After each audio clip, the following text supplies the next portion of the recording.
You hear it before you understand it. A scream. Not the kind that comes from fear. This one comes from deeper, from a body doing something it was never meant to do at that age. Then the smell. Iron and sweat and damp stone. The smell of blood meeting cold linen. Now look, you see a bed. Stone walls. January cold pressing through a window too narrow to let in more than a gray strip of Welsh winter. The bed is too large. The girl in it is too small. She is 13 years old. There are women around her, holding her arms, pressing cloth against her skin. She has been in labor for hours. The child inside her is stuck. Her hips are too narrow. Her frame, described by Bishop Fisher in his funeral sermon as of so little personage, was never built for this. This is what happened to the girl whose broken body produced the most powerful dynasty in English history. January 28th, 1457. Pembroke Castle, Wales. This is not a dramatization. This birth is recorded independently in at least 4 sources.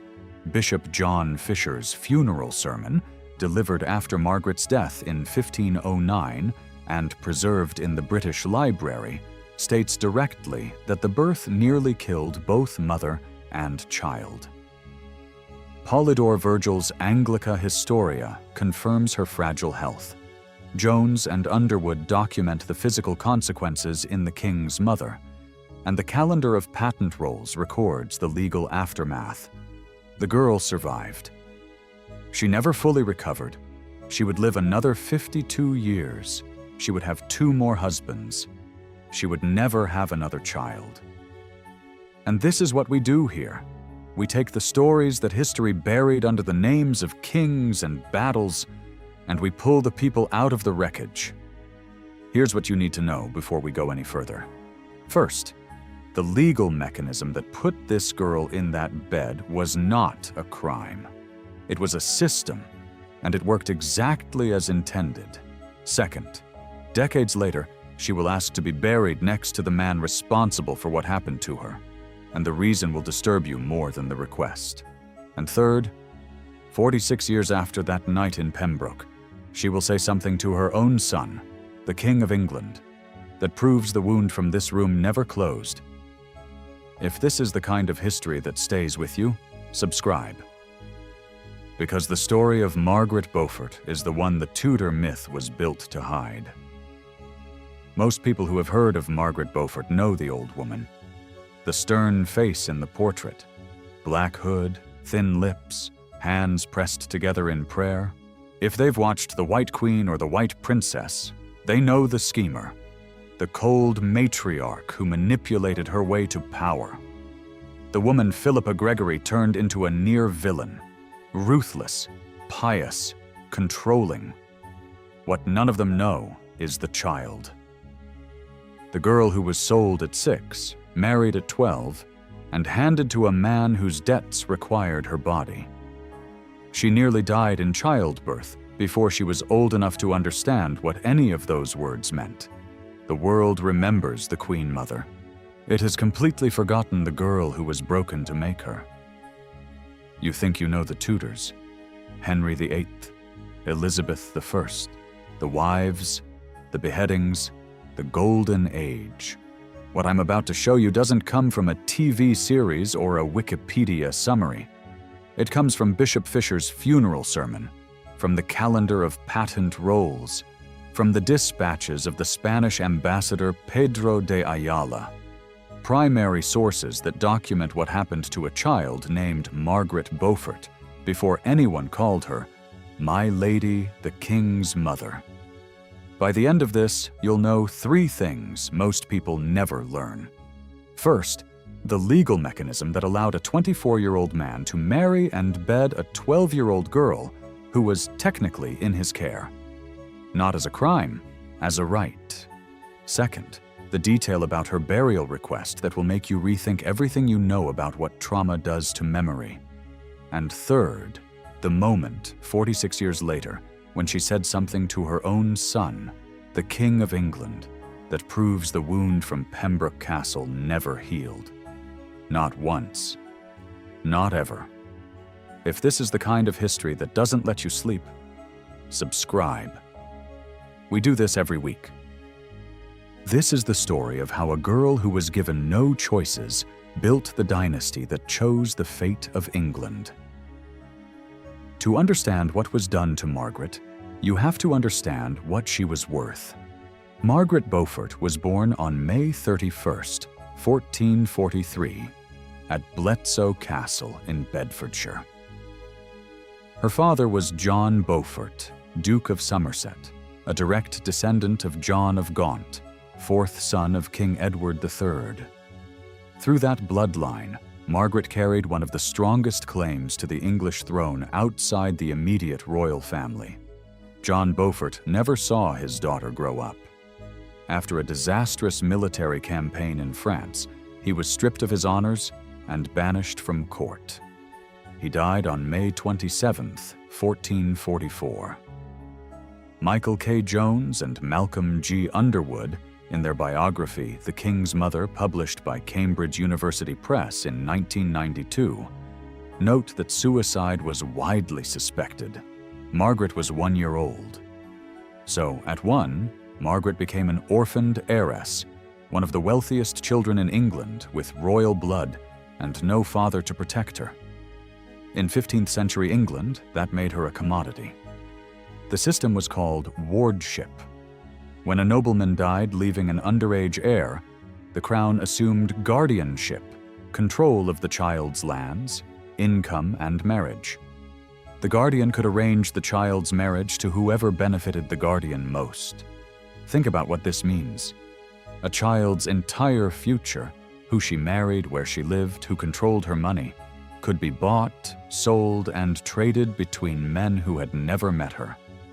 Call it conservatorship, and you'd recognize it immediately, a child's future decided by whoever holds the paperwork.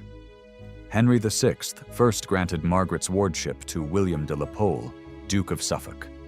Suffolk betrothed her to his own son. She was 6. When Suffolk was arrested for treason and killed in 1450, the betrothal was annulled. Margaret was returned to her mother like an item being processed through returns.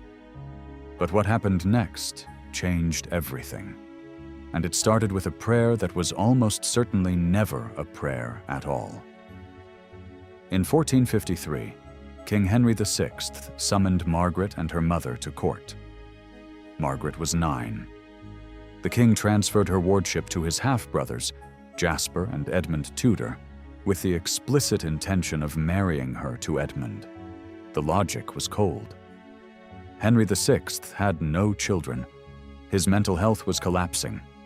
He would suffer his first major catatonic breakdown later that year, unable to speak, move, or recognize anyone for months. He needed a bloodline close enough to stabilize the succession. Margaret's Beaufort blood made her the answer. Edmund Tudor was the vehicle. Margaret later told Bishop Fisher she'd been given a choice, Edmund or John de la Pole. She said she prayed to St. Nicholas, who appeared dressed as a bishop, and told her to choose Edmund. Fisher recorded this in his funeral sermon and clearly believed it. Jones and Underwood are skeptical. They suggest the vision was Margaret's adult mind rewriting a memory she couldn't bear. A 9-year-old girl, told by powerful men what to do, reconstructing the moment as divine guidance rather than coercion. She didn't choose Edmund. She was given Edmund. And she turned the absence of choice into a story about God. On November 1st, 1455, Margaret married Edmund Tudor. She was 12. He was 24. Now here's what the system made possible. Under 15th century wardship law, a guardian who married his ward could not legally access her estates until the marriage was consummated. Edmund was in debt. He was fighting a civil war. He needed Margaret's money, and the only way to get it was to bed a 12-year-old girl whose body, in Bishop Fisher's words, was of so little personage that she had barely begun puberty. Dr. Elizabeth Norton, in her biography Margaret Beaufort, Mother of the Tudor Dynasty, states it plainly. Even by 15th century standards, consummation at this age was dangerous and unusual. The custom was to wait until at least 14. Nicholas Orme's work on medieval childhood confirms this. Canon law set 12 as the minimum age for marriage, but the medical consensus of the period, recorded in treatises from Trotula to Bartholomeus Anglicus, warned against early pregnancy as a threat to both mother and child. Edmund did not wait. This wasn't passion. This was arithmetic, a man calculating that his access to a fortune depended on the body of a child. The same civilization that produced the Magna Carta and the foundations of parliamentary government also produced a legal framework in which a grown man's access to a child bride's fortune depended on consummating the marriage. The incentive was financial. The cost was her body. Edmund Tudor was captured by Yorkist forces in the summer of 1456. He died of plague in captivity on November 1st, exactly 1 year after his wedding. Margaret was 13, 7 months pregnant, a widow, alone in Wales, over 200 miles from her mother, in the middle of a civil war. But what happened inside Pembroke Castle 3 months later is the moment that both destroyed and created her. Jasper Tudor, Edmund's brother, brought Margaret to Pembroke Castle. Nathan Amin, in Henry VII and the Tudor Pretenders, describes how she was likely incapable of traveling more than the short distance from Lamphy to Pembroke. Her body was failing under the weight of a pregnancy it was never equipped to carry. On January 28, 1457, in a darkened chamber prepared for the purpose, Margaret gave birth to a son. She named him Henry. Bishop Fisher's funeral sermon, the closest thing we have to Margaret's own voice about this experience, states that the birth nearly killed both mother and child. Fisher adds that Margaret spoke of this event for the rest of her life as the moment that permanently damaged her body. She was certain. And the evidence supports her. She married twice more, lived to 66, and never conceived again. Jones and Underwood note that this pattern of permanent infertility following a traumatic adolescent birth is consistent with the obstetric injuries described in medieval medical literature, a second, independent confirmation that the damage was real, not retrospective exaggeration. Hold that for a moment. Every Tudor monarch, Henry VII, Henry VIII, Edward VI, Mary I, Elizabeth I, traces back to this single birth. 5 sovereigns, 118 years of English history, the English Reformation, the defeat of the Spanish Armada, the Elizabethan Golden Age. All of it grew from a root planted in the broken body of a 13-year-old girl in a Welsh castle in January. 1 child. That was all her body could give. And from that one child came everything. We'll never know exactly what Margaret felt in that room. Fisher gives us the outline, the danger, the damage, the survival, but not a single letter from her childhood survives. Everything we know about her inner life before 20 comes filtered through men, bishops, chroniclers, administrators. The silence itself is evidence. It tells you what a girl's voice was worth to the people keeping records. But the girl who survived that room didn't stay silent. What she did next took 40 years to unfold. And it started with the one thing no one expected from a 14-year-old widow with a shattered body: a plan. Imagine you are Margaret. You are 9 years old. A king summons you and tells you who you will marry. You are 12. A man twice your age takes you to Wales, away from your mother, away from everything familiar. He shares your bed because his debts require it. You are 13. He is dead. You are pregnant. You are in a castle you did not choose, in a country that is not yours, carrying a child your body cannot safely deliver. You give birth. You nearly die. The child survives. You survive. But something inside you is permanently broken. Not just your body, but the part of you that believed anyone would protect you. You are 13 years old, and you are already the person you will be for the rest of your life, a woman who trusts no one, controls everything, and never, ever forgets what powerlessness feels like. And what that woman did with that lesson would reshape the English throne.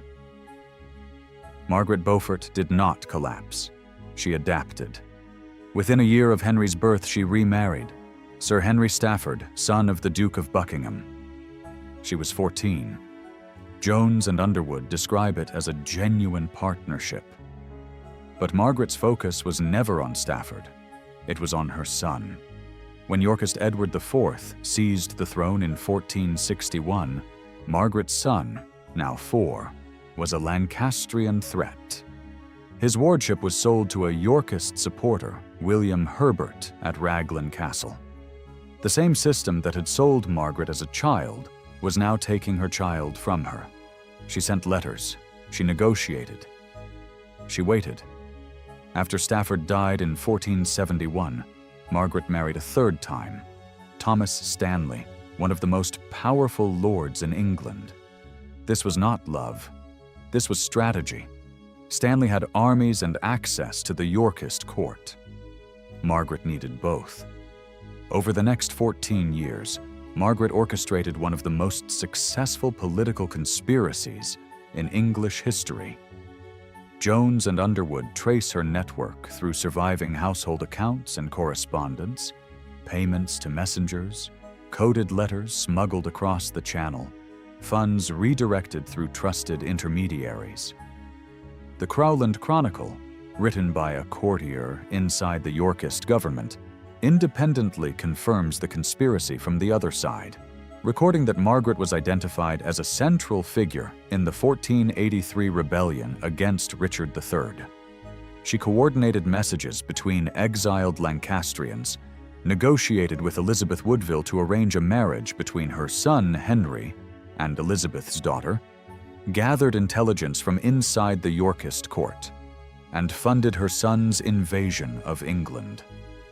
On August 22, 1485, Henry Tudor defeated Richard III at Bosworth Field.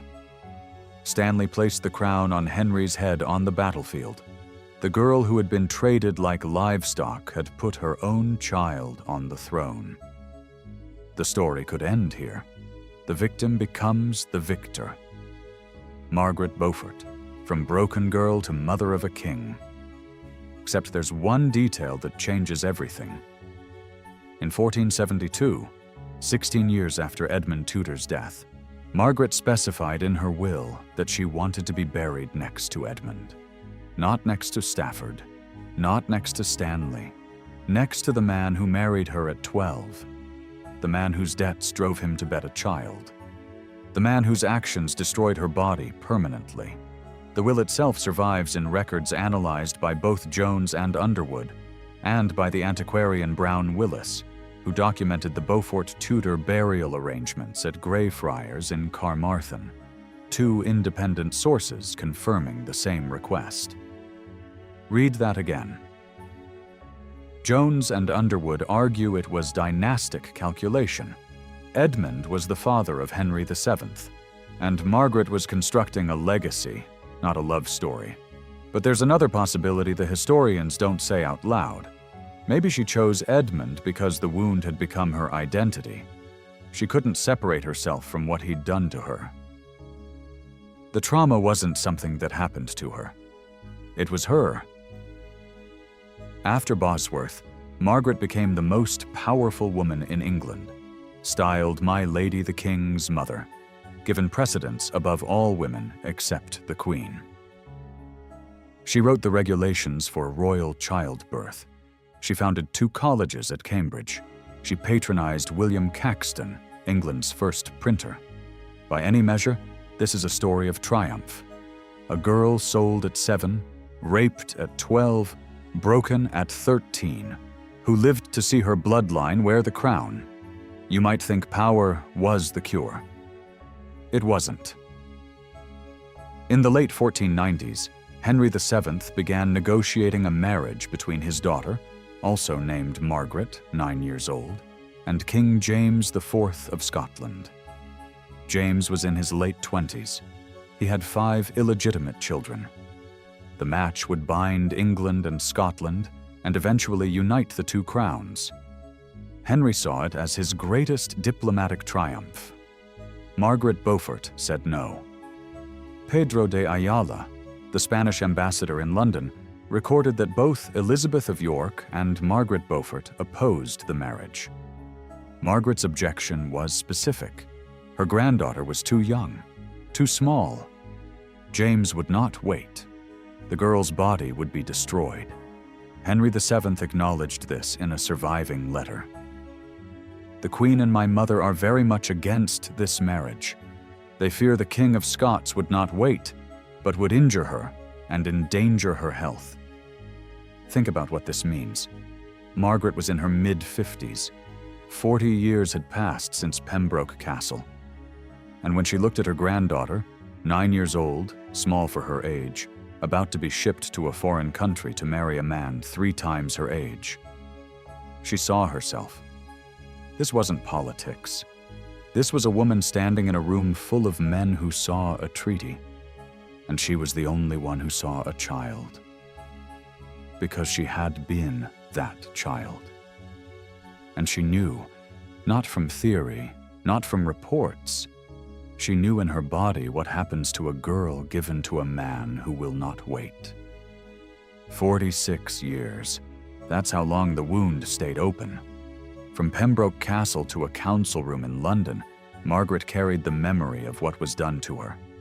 And the one time it surfaced publicly was not in anger, not in confession. It surfaced in protection. She couldn't save herself at 12. But she could try to save a girl who looked exactly like she once had. She failed, in part. Henry delayed the marriage, but the treaty was signed. Margaret Tudor married James IV in 1503 at 13. But Margaret Beaufort insisted the consummation be postponed, and it was. James waited. Margaret Tudor didn't begin bearing children until 17. The grandmother's intervention may have saved the granddaughter's body. We'll never know for certain. But we know she tried. And what she left behind, the dynasty, the wound, the silence, would outlast every choice she ever made, including the ones carved in stone. Margaret Beaufort died on June 29, 1509. She was 66. Days earlier, she had attended the coronation of her grandson, Henry VIII, at Westminster Abbey. The last thing she witnessed was the crown descending onto the head of the 3rd Tudor king, the 3rd generation of a dynasty her broken body had produced. Her tomb sits in the Henry VII Lady Chapel at Westminster Abbey. The effigy shows her in widow's dress, hands raised in prayer. The Latin inscription was written by Erasmus. It lists her colleges at Cambridge, her grammar school, her lectureships.